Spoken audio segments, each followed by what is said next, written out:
This is Martin from Secrets channel for learning about trading and investing. Welcome to Markets Next Week, the weekly stock market analysis show. We look at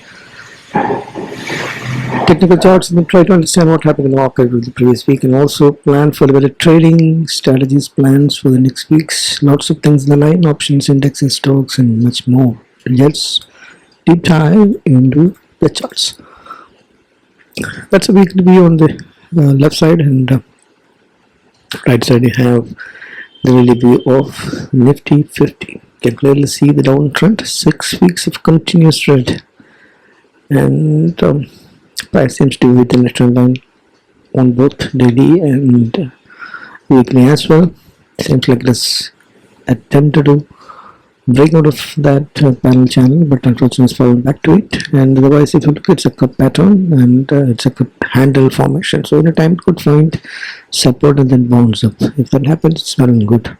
But that's the story. Banknifty is ascending wedge and it just hit the top, and then for the last 6 weeks again that also has been falling and seems to have taken some support at the 50 exponential moving average. And so Nifty also seems to be on a support zone, right? Means a zone where the breakout happened is seem to be a support zone, and from here the bounce up could happen potentially. That's what change in polarity is, that's possible. And otherwise candles are deep red, wide range bearish candles on weekly on both indices, and wide range candle on weekly on daily also on both indices. And in the case of Banknifty daily, you can see it's an engulfing bearish candle. So heavy bearishness on the candlestick, there's no doubt about that. So basically, if you look at the 5 days of action that has happened, it was steady fall. In between we see some green candles which is attempt to move, which got sold off. Means heavy selling pressure from the top. That's the story. If you look at the Bollinger Bands, you see that it's consolidation with the bearish bias. That's all the basically this is the Bollinger Bands that you see for the weeklies. Actually, I'll see if that's possible to see that or not.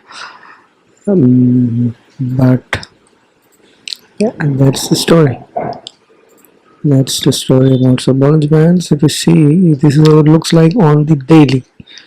It's bearishness that's clear with this expansion of the downside, and it's bearishness on the expansion of the downside, which indicates that no fall has happened because it's clear expansion daily charts. But weekly, if you see, it's consolidation still on both indices. That's what, unfortunately, the charts that's put in here happen to be weak.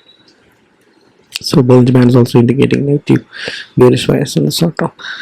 Now, momentum and the trend indicators on the weekly and daily on Nifty and Banknifty is what you see here left side.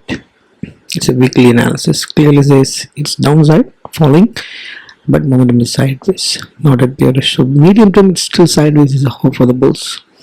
But the short term see it is heavily bearish. Momentum is falling to the bear zones below the 40 RSI. RSI is what we use.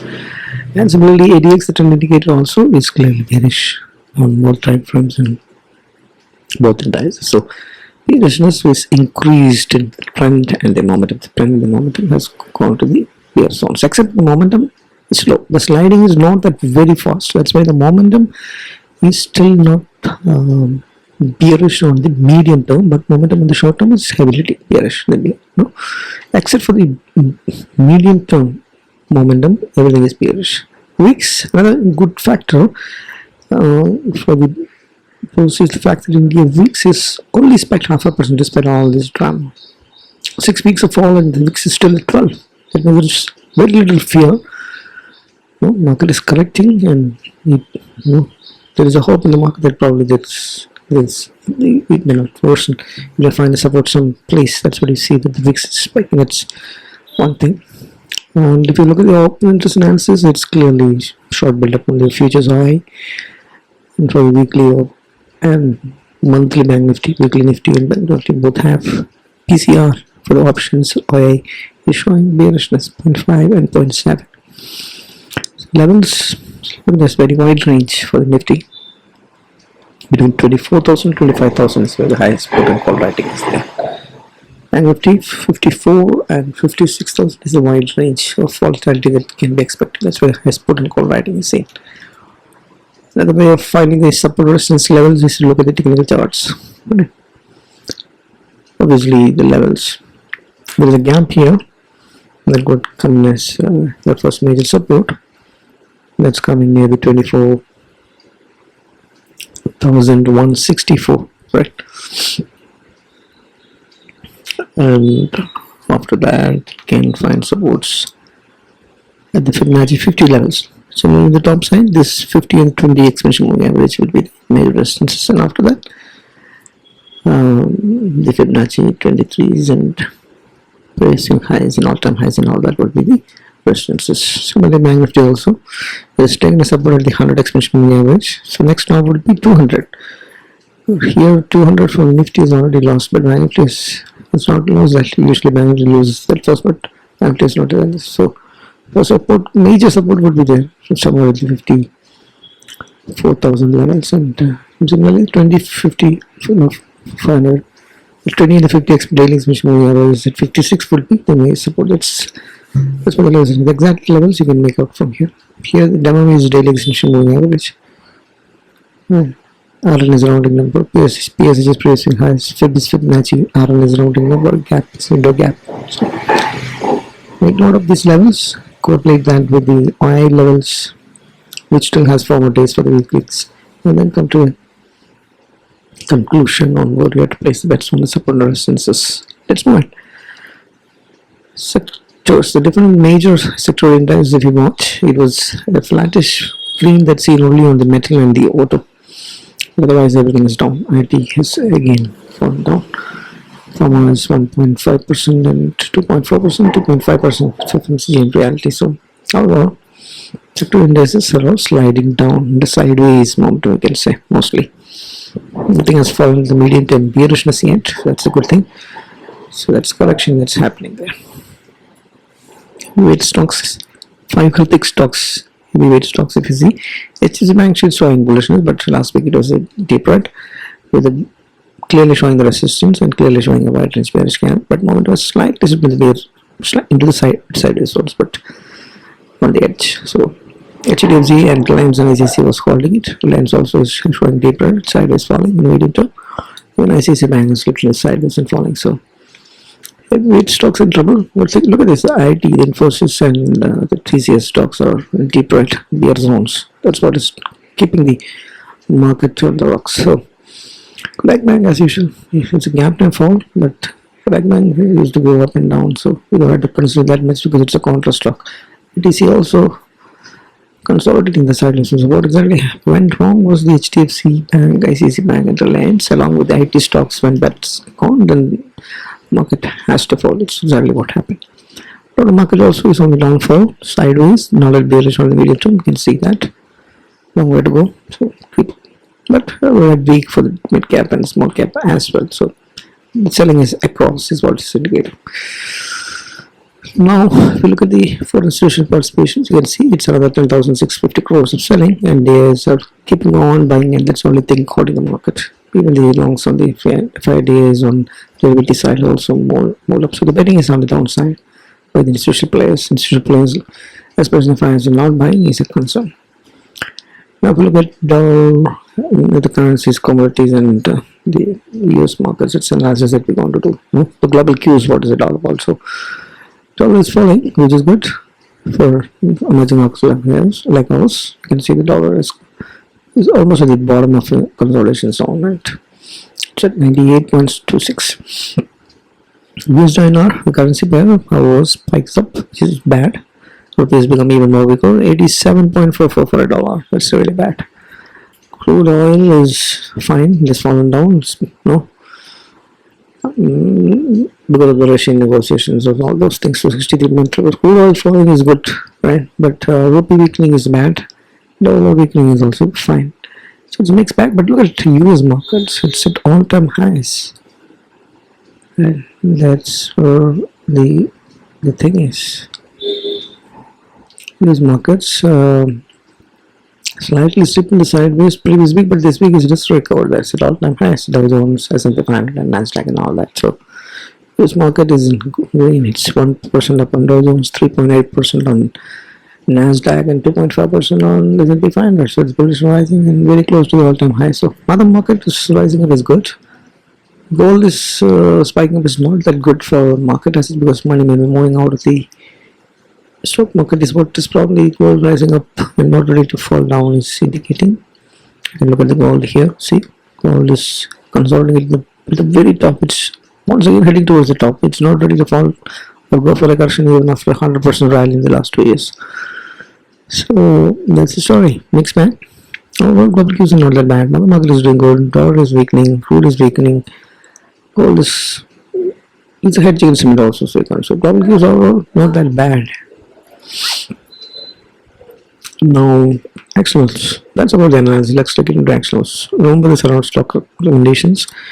I'm not advising it. It's only for training purpose. For you, help you to understand on your own. You know, when you take the trade, you analyze, you decide your money, your risk management. Comments is a long, it's a flag breakout. What is it? RiskReward can come in. What is it? Good volumes, good momentum, good trend. Tata Technology is short because fighting towards log that parallel channel. Volumes are bearish. Trend momentum are in the bear zones on the medium term as well as short term. So Tata Technology is short.